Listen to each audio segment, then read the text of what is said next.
పసివాడి చేత కూడా పిడికిలి బిగించే తెగింపు తీసుకొచ్చావు. అంతర్యుద్ధం ముగిసింది. తెల్లవాడి తలని నరికి అసలు యుద్ధాన్ని మొదలు పెట్టావు. అయితే బాలిగాళ్ళందరూ ఐకమత్యంగా ఉంటారని, అందరూ నీతో వస్తారని నమ్ముతున్నావా? ఏంటొచ్చేది?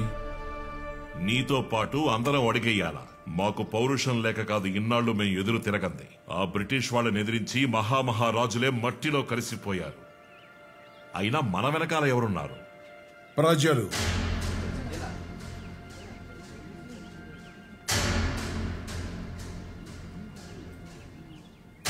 ప్రజలే యుద్ధం చేస్తారు.